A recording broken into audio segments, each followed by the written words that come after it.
திருப்பத்தூர் அருகே பணம் கேட்டு டார்ச்சர், வாலிபர் தற்கொலை, மோசடி பெண்ணை கைது செய்யாத போலீசாரை கண்டித்து உறவினர்கள் காவல் நிலையம் முற்றுகை. திருப்பத்தூர் மாவட்டம் திருப்பத்தூர் கௌதமபேட்டை பகுதியைச் சேர்ந்த முன்னாள் எல்லை பாதுகாப்பு படை வீரர் கௌரவன் மகன் சுரேஷ். இவர் தனியாருக்கு சொந்தமான கொரியர் அலுவலகத்தில் பணிபுரிந்து வந்துள்ளார். இதனையடுத்து மடவாளம் அடுத்த காலத்தியூர் பகுதியைச் சேர்ந்த முனிசாமி மகள் சங்கீதா என்பவருக்கு திருமணமாகி 2 குழந்தைகள் உள்ளனர். இவர் சுரேஷிடம் பழகி வந்துள்ளார். இதனையடுத்து ஆசை வார்த்தை பேசி நகை மற்றும் பணம் லட்சக்கணக்கில் வாங்கியுள்ளதாக கூறப்படுகிறது. மேலும் தினமும் பணம் கேட்டு சுரேஷை டார்ச்சர் செய்து, ஒன்று பணம் கொடு அல்லது என் வழியில் விடு, நான் என்ன வேண்டுமானாலும் செய்வேன், நீ ஒதுங்கிப்போ அல்லது செத்துவிடு என்று கூறியுள்ளார். இதனால் அதிர்ச்சியடைந்த சுரேஷ் கடந்த 5/2/2025 அன்று இந்த பெண்ணிடம் தினம் தினம் சித்திரவதை அனுபவிப்பதை விட ஒரேயடியாக தற்கொலை செய்து கொள்கிறேன் எனவும், என்னுடைய மரணத்திற்கு காரணம் சங்கீதா தான் எனவும், அவரை விட்டுவிடாதீர்கள் என கூறி தற்கொலை செய்வதற்கு முன்பு தூக்கு கயிறுடன் வீடியோ எடுத்து பதிவு செய்து பின்பு தற்கொலை செய்து கொண்டுள்ளார். இச்சம்பவம் குறித்து சுரேஷின் உறவினர்கள் அனைத்து ஆதாரங்களையும் திருப்பத்தூர் நகர காவல் நிலையத்தில் அளித்து அந்த பெண்ணை கைது செய்ய கோரி புகார் அளித்துள்ளனர். ஆனால் இதுவரை போலீசார் எந்தவொரு நடவடிக்கையும் எடுக்காததால் சுரேஷின் உறவினர்கள் 100க்கும் மேற்பட்டோர் காவல் நிலையத்தை முற்றுகையிட்டதால் அங்கு பெரும் பரபரப்பு காணப்பட்டது. என் பேர் பார்த்திபன், நான் கௌதம்பேட்டில் வசிக்கிறேன். எங்கள் அக்கா பிரியமா, அவருடைய ஹஸ்பண்ட் எம் கௌரன் சிஆர்பி, அவர் 5 வருடத்துக்கு முன்னாடி இறந்துட்டாரு. அவருடைய பையன் ஜி சுரேஷ்குமார், அவன் இப்போ ஒரு 5ஆம் தேதி இறந்துட்டான், சூசைட் பண்ணி. அது காரணம் சங்கீதா என்ற பொண்ணை அவனை டார்ச்சர் பண்ணியிருக்கு அதிகமாக. வீடியோ வாக்கு மூலமே சொல்லியிருக்கான், இந்த மாதிரி என்னுடைய சாவுக்கு காரணம் சங்கீதா, டெய்லி இறந்துட்டு இருந்தேன், முழுசாக இறந்துடுறேன், அவளை பிடிச்சி சிறையில் போட்டுன்னு சொல்லியிருக்கான்.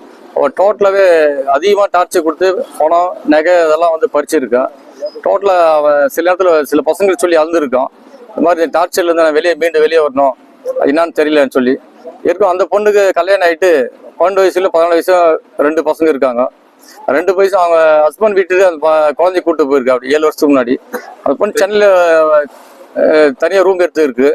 அதனுடைய ஏற்கனவே அது தொடர்பில் இருந்த ஊருக்கெல்லாம் பஞ்சாயத்து கூப்பிட்டு பேசும்போதும் 4-5 பேர் தொடர்பில் இருந்தாங்கன்னு சொல்லி பேசியிருக்காங்க. அதுக்கப்புறம் கூட அந்த பொண்ணு அவங்களாம் விட்டு இப்போ வேற மாதிரி யார் கூட இருக்கு சொல்லிட்டு அது பணம் பறிக்கணும், அது ஆள் மாத்திட்டு அது தொடர்ந்து அப்படியே பண்ணிட்டு போயிட்டே இருக்கு. 3 மாசத்துக்கு ஒரு டைம் அது மாதிரி குறிப்பிட்ட பேர் பண்ணிட்டு நிறைய அது மாதிரி பணம் பறிக்க நோக்கத்திலே இருந்திருக்கு.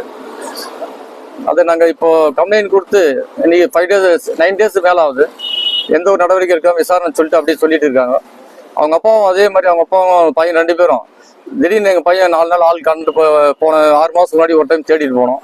அப்போது அது மாதிரி வைத்தியக்காரன் ஜோசிக்காரன் இருக்கான், 50,000 ரூபா கொடுத்தா 2 பேர் எங்கே இருக்கான் அந்த இடத்த கண்டுபிடிச்சலான்னு சொல்லி கேட்டா. அப்படி என்கிட்ட பணம் இல்லைன்னு சொன்னால் அவங்க பையன் மறுபடியும் 20,000 ரூபா கொடுத்தா கண்டுபிடிச்சி வரேன்னு கேட்டிருக்கேன். அப்படி டோட்டலாகவே அது அவங்க குடும்பமே அந்த பணம் பறிக்கும் நோக்கத்தில் சில நிறைய வாலிபர்கள் மாதிரி ஏமாத்திருக்காங்க.